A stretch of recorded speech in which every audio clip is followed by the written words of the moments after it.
Welcome to So You Want to Change the World, where we speak with millennials asking hard questions as they work towards social justice. Each episode, we interview an alum of the Thinking Beyond Borders programs, where students develop their capacities to create meaningful change. I'm your host, Robin Pendoli. In this episode, Grappling with Privilege in Global Health Work. I first came to know Emily Ausubel in 2008 when she was an applicant and then a student in our very first Global Gap Year program at Thinking Beyond Borders. In the years since, she's completed an undergraduate degree in government and legal studies at Bowdoin College and has been working in the field of international development with a particular focus in public health. Emily Ausubel, welcome to the podcast. Thanks for having me. So why public health? What are the origins of that for you? Yeah, so I kind of tell this as my cliched beginning to being interested in public health. I read Tracy Kidder's book, Mountains Bound Mountains, about Paul Farmer and his organization Partners in Health. And I actually read it the summer before my senior year in high school. And I had just spent the previous 2 months volunteering in rural town in the Dominican Republic with the Amigos program, Amigos de las Americas. And the work that I was doing didn't really directly have to do with public health, but I had this experience living in rural Dominican Republic, and then I read Paul Farmer's book, and that really sparked an interest in public health that I kind of had just resting in my mind as I was finishing up high school and looking at colleges. Then when I found out about TBB and ended up on the Thinking Beyond Borders Global Gap Year, we also had a unit on public health, and that was my favorite unit. I loved the work that we did with health workers, going around visiting patients, really getting to talk to people and provide them with exactly what they needed and bring the services to them. I thought that was a really important aspect of public health work, and all of these exposures were just kind of initial exposures into this interest area. And actually in college, I didn't really focus as much on public health. I took one global health course, but when I was looking for jobs after graduating, I kind of came back to health. And I think part of that interest, I think there's something to me that's very much universal about the desire to have to lead a healthy life. And I felt pretty confident in pursuing a career that I could feel proud of and happy in by pursuing a career in public health. Tell me more about that. What are some of the factors that go into that? In terms of being happy and fulfilled and I think lifestyle. I'd actually, where I am in my thoughts about this right now are actually a little bit more nuanced than when I started my career in public health. And I actually have not been working in public health for the past year, not necessarily as a specific decision to get out of it, just kind of by how everything aligned. I think healthiness and leading a healthy life are really foundational to being successful in a lot of other ways. And when you think about issues of poverty and disempowerment that many people around the world experience every day, health is a huge factor in that. And especially having worked now in public health and really seen what this looks like in practice, the amount of time and the amount of money that people have to spend seeking services for their health issues that most of the time are completely preventable. It's a huge burden, and I was excited to be part of work that was addressing that and helping people be able to be healthy and not have to worry about those issues and be able to focus on other parts of their life that can bring them fulfillment. So that, as a kind of pursuit, I've found that to be really important. Tell me a little bit about your work in international development over the last few years. What have you been doing, and what has your day-to-day been like in some of those different positions? Sure. So when I graduated from college in 2013, I first started working pretty soon after graduating at an organization called Management Sciences for Health, which is a pretty large international health organization that works on a whole array of different health issues: family planning, maternal and child health, HIV and AIDS, and all of the above, in addition to a lot more kind of what the public health sphere called health system strengthening work in terms of actually supporting governments around the world in improving their health systems. So that could be about leadership in the government. It could be about pharmaceutical management and ordering drugs, etc. So I started in the business development department as a business development coordinator. So this was a desk job. Yeah, a lot of it was really a desk job.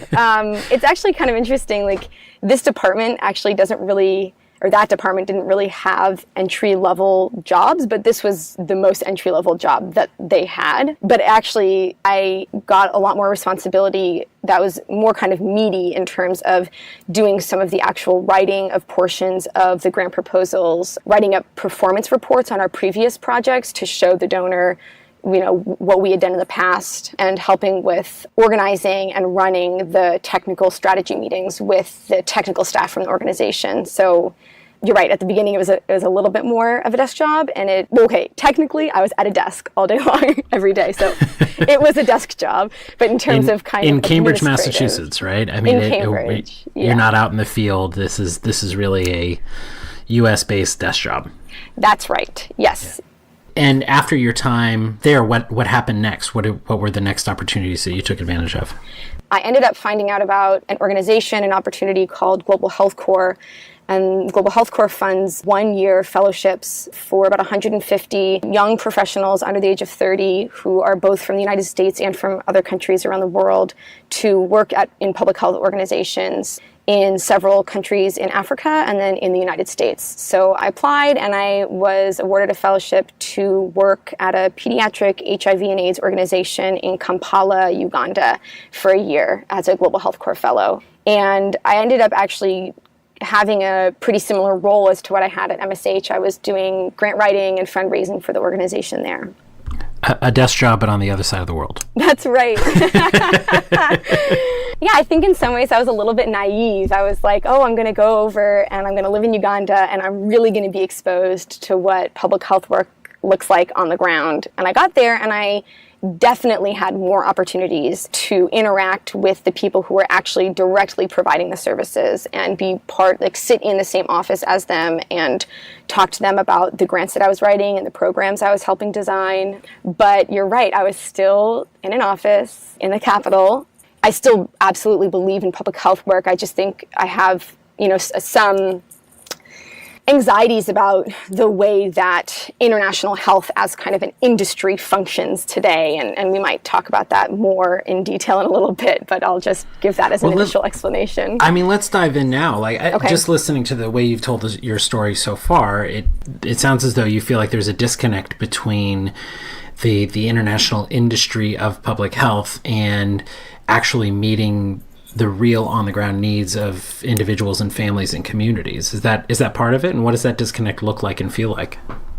There is a disconnect in a lot of different ways. I think one way is in terms of these large organizations like MSH where I worked, which, by the way, I didn't even know organizations like that existed until I started working at MSH. I kind of thought that all development work happened by grassroots organizations. I didn't understand how large USAID's impact was and the US government's impact was in terms of funding international development and health projects specifically abroad. And I think in many ways... that funding goes primarily to large providers, right? Yeah, large providers that are headquartered in the United States. And I won't get into all the nitty-gritties about funding, but having worked in the development and seen how budgets are prepared, it's a lot about just the cost of sending a consultant to come from an organization like MSH and provide 2 weeks of technical support in Uganda or wherever it is. It's astronomical. And when I was in Uganda working for a Ugandan organization, they had those technical people there already. And that's not to say that the staff in the US don't have really important expertise to offer, but there are a lot of ways in which I think the whole system has kind of been structured for so many years that it's not necessarily questioned anymore why you would spend so much money sending a technical expert halfway across the world when you could probably find one of those experts in that country. That's just one example. But I think what ends up happening is the big issue that I've seen is also this tension between large-scale work and grassroots, on the ground, kind of community-driven work. And organizations like MSH in a lot of ways are really talking about changing systems. And so the work that they do, like I was talking about earlier, more about empowering and training government leaders or ministries of health or health workers who work in public hospitals or public health institutions to improve the way that they do their work, whether that's actually providing the medical services according to WHO, like World Health Organization guidelines, or managing their finances better. There's a whole range of the way that work happens. And when you're looking really big scale like that, you may or may not end up really being attuned to the needs of individual people in any given community, in any given country. Can you give an example? I mean, are there things that you saw during your time in either in South Africa with Thinking Beyond Borders or in Uganda that you can think of an example of when that might have been the case? That's a really good question. I'll give one example that I think fits this kind of well. So when I was at Baylor, Uganda, the way that Global Health Corps works, just to give a tiny background, each organization has a fellow from the country that organization works in, and then they have a foreign fellow. So I was working at Baylor, Uganda, and there was also a Ugandan man also as a fellow at Baylor, Uganda, and his role was in gender mainstreaming, which is actually a specific interest of mine, but I couldn't apply to that job because it was for the Ugandan nationals, which is, I think, actually a really good thing. But I had a lot of conversations with my co-fellow, AB, about gender and the role that gender plays in health, and specifically in Uganda, and related to the HIV and AIDS programming that Baylor Uganda was providing in Uganda. And one of the things that he told me about that really kind of surprised me was that so many US government-funded, foreign-funded health programs focus so much on women and children and talk about the need to cater services to women and children to address the disparate ways that women and children experience health and the ways in which health issues disproportionately affect women, which is real. But interestingly, in Uganda, a lot of men, AB told me, ended up feeling like their interests weren't being taken into account in any way, and that with all of these services being so targeted at women, there wasn't any room for them to seek services themselves. And that actually can be really dangerous because half of the population in the country is male, and when you're thinking about a health issue like HIV and AIDS, if men aren't feeling like they can access services and there are services being provided specifically for them for HIV and AIDS prevention, that's a huge amount of people that you are not reaching with your services, as important as it is to focus on women and have those services accessible to them. So that's just one example of ways in which I think the international community, or even just anybody working at an organization thinking, how can we reach the women? Like, these are the people who need to be getting these services. These are the primary care providers for children. They are the ones who can transmit HIV to their babies. But you can sometimes end up completely overlooking another need that's really important as well. How are we defining development? Is it about hitting key indicators, economic indicators around maternal health or infant mortality or childhood literacy or the number of girls that are going to school as compared to, are there indicators we should be looking at about whether there's equity within families? And what does it mean to pursue equity within families? Does it mean to support women and girls who historically and even currently often are forgotten by the system? Or does it mean to approach the entire family differently? Absolutely. And I think, gosh, this is so hard because I think about how the Millennium Development Goals, how many were there? 8, turned into the Sustainable Development Goals, which are 17, which each have like 8 components to them. And actually, I don't know the exact number, but I know that gender is a part of the Sustainable Development Goals, and there's more about exactly what you're talking about in terms of looking at equity within a family. And I think a lot of times people look at the word gender and they think women, right? And that's important, but it's also not the whole picture. And I think your whole point about how we define development, on the one hand, I don't think any Ugandan would say, we don't want improved health services. We don't want improved education for our children. But I do think there is a top-down, in some ways, imposition of development goals from the international community, whoever that is, or whoever sits on the committees designing the priorities for international cooperation in achieving these goals. And it all ends up becoming very kind of formulaic and like you were saying about hitting the indicators. And that's important for measuring success. And I understand that, and I think it's valid and important, but I also do wonder sometimes how much we get caught up in these big sweeping ideas that may or may not actually reflect what any individual person decides they need for their own personal development as a person, as opposed to their country's development and statistics. So you're someone who has been steeped in studying policy. You got an undergraduate in government and legal studies at Bowdoin. This fall you're starting at the Kennedy School at Harvard, a master's in public policy. How do you keep the human aspect of your work balanced with this expertise in policy and the economic indicators and all of that other framework for thinking about development?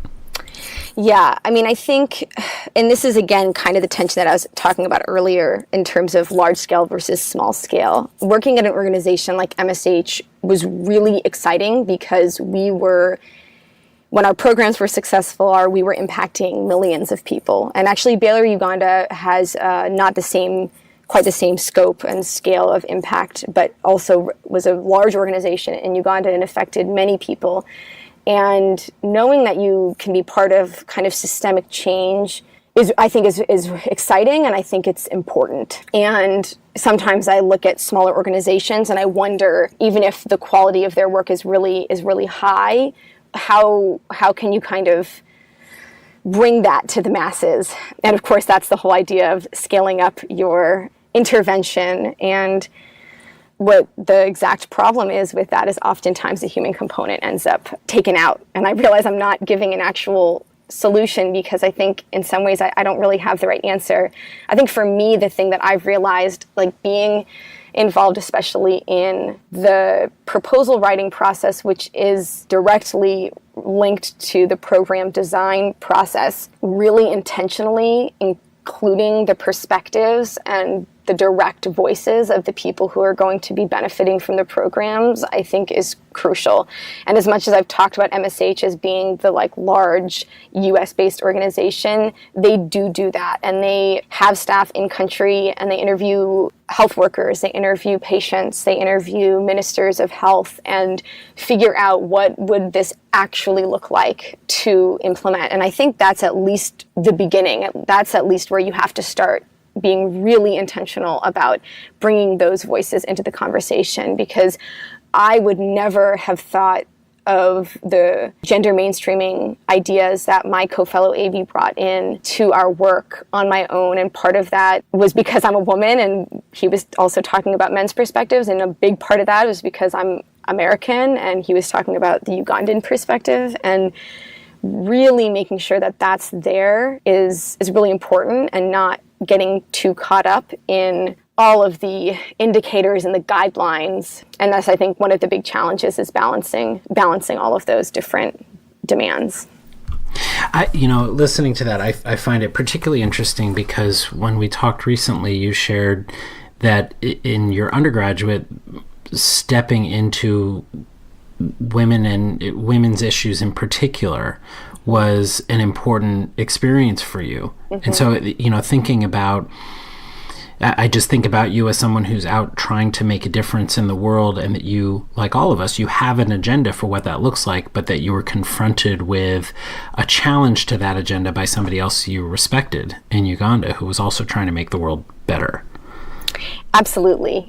I'm challenged every day, and I really welcome that challenge. I was challenged today in my work. I work at an organization that mostly works with Vietnamese immigrants and refugees in Boston, but broadly serves low-income communities, which are primarily communities of color in this neighborhood.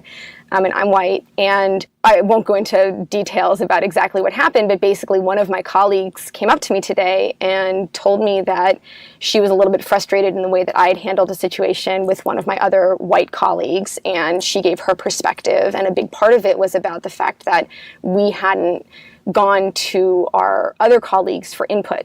It was uncomfortable, but also like so important to have that feedback, and something that I think about a lot and am really, I don't know if self-conscious is the right word, but I guess I'm partly self-conscious of it, and also just try to be conscientious of my race and my privilege and how that plays into the work that I do and the ways that it affects the decisions that I make in ways that I don't even understand until somebody points them out to me. So that was a really important experience that I had in America, but also among a community that I don't directly represent. So that consciousness of privilege, or the pursuit of consciousness of our privilege, is really important in our work, right? For people who want the world to be more equitable and just. But I also hear you talking about the process of receiving feedback that can be hard. One of the things that strikes me is that your generation, that millennial generation, is often critiqued for not being able to receive feedback effectively. What do you try to do in your process when you hear critical feedback like that, particularly around things that are so sensitive, like around issues of privilege? I think it's hard. I think the automatic response is to defend yourself. And I think it's important sometimes to explain where you came from in your thought process. That can be an important part of reaching common ground with somebody. But I think trying hard not to just jump to the defense is really important, because then it feels like a serious confrontation. And like the conversation that I had today was tense, but at the end was like really amicable. And I don't know if I handled it perfectly, but I think it could have ended a lot worse. And I think showing that you're open to receiving that. And I said, okay, I want to set up a meeting right now. And I wrote an email to other people, and we set up the meeting to further this conversation. And I think demonstrating a willingness to listen and be respectful and not just defend yourself and your actions is at least the first step in managing those kinds of situations well. I think that's a really important set of skills to develop and to continue to hone. I mean, one of the things that we talk about at Thinking Beyond Borders as a team is, and as the leader of our team, I always make clear to folks when they join our team that their primary responsibility every day, beyond the health and safety of each other and the students, is to learn. Is to be humble and to be inquisitive and to learn, and that learning process is really hard. Particularly when we're taking on these tough issues that aren't just tough in society, but they're tough within our hearts and within our passions.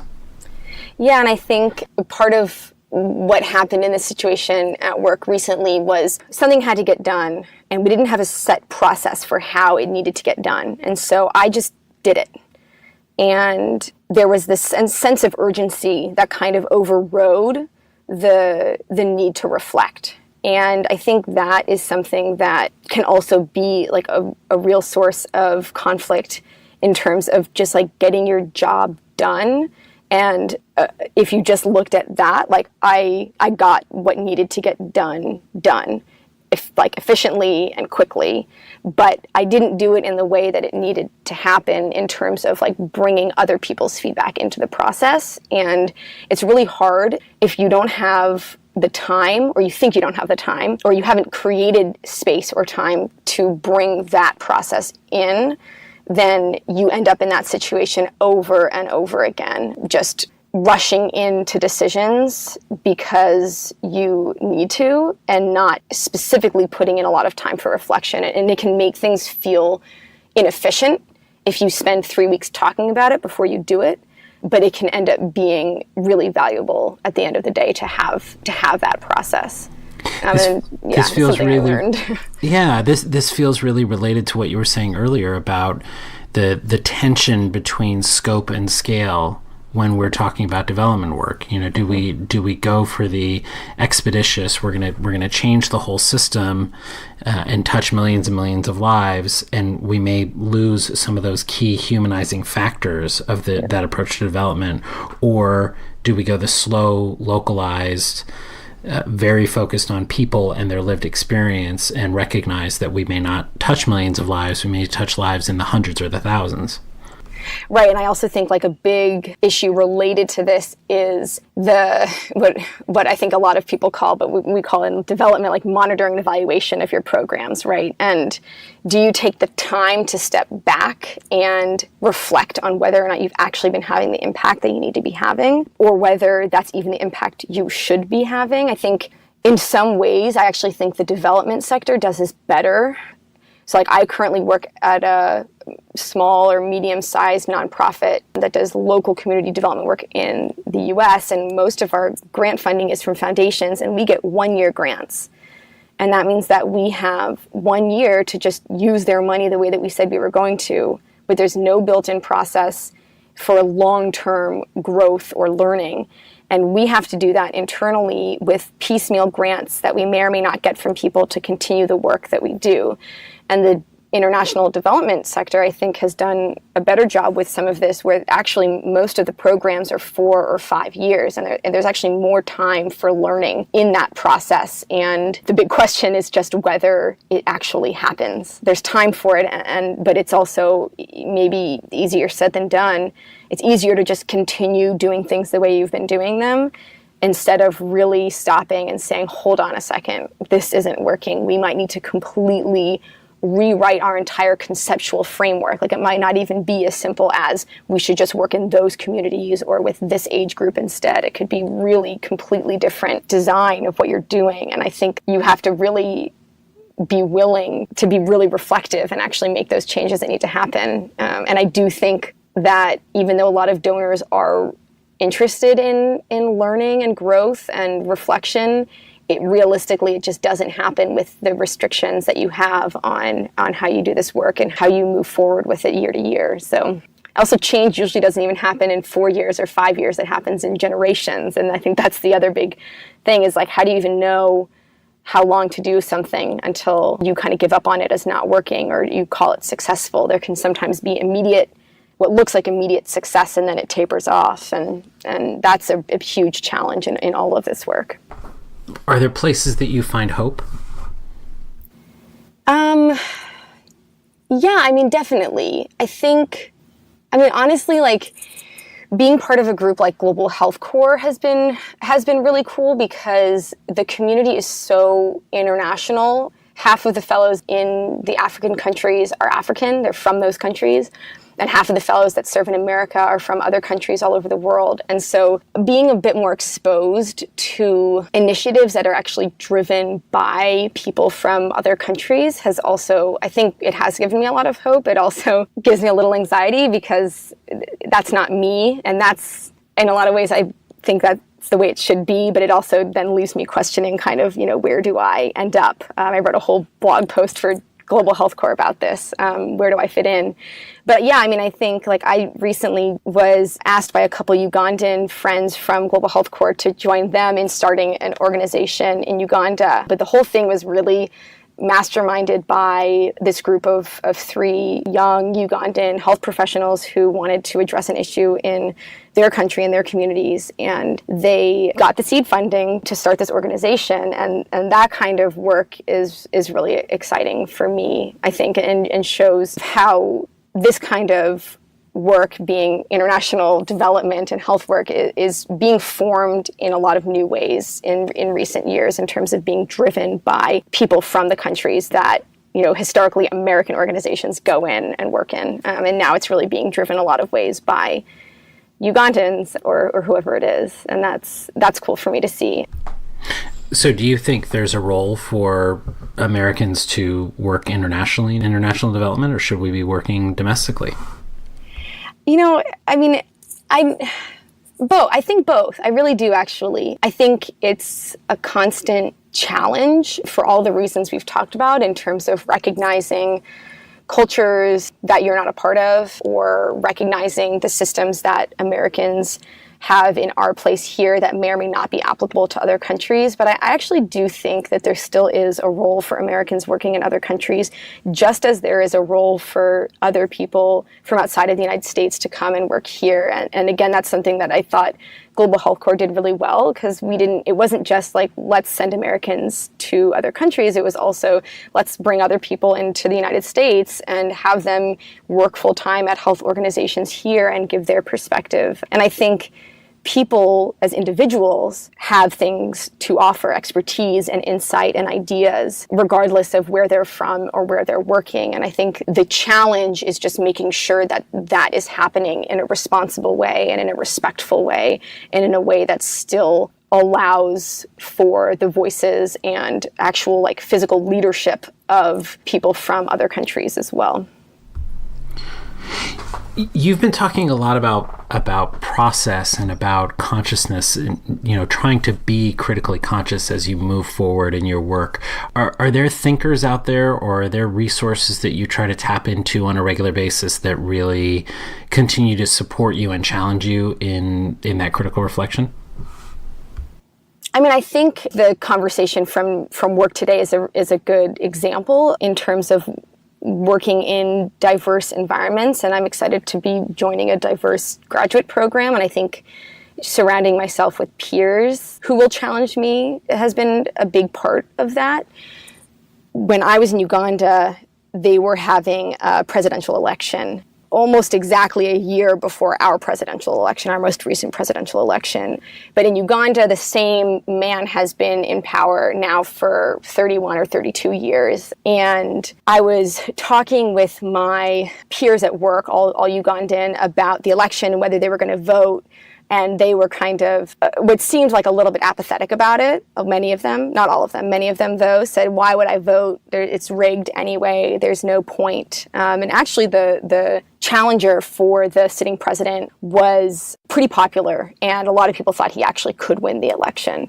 And I was kind of frustrated with my peers who didn't feel empowered to go out and vote and didn't feel like they had a voice, and were kind of not, from what I was reading, like weren't taking any agency in the political reality of their country.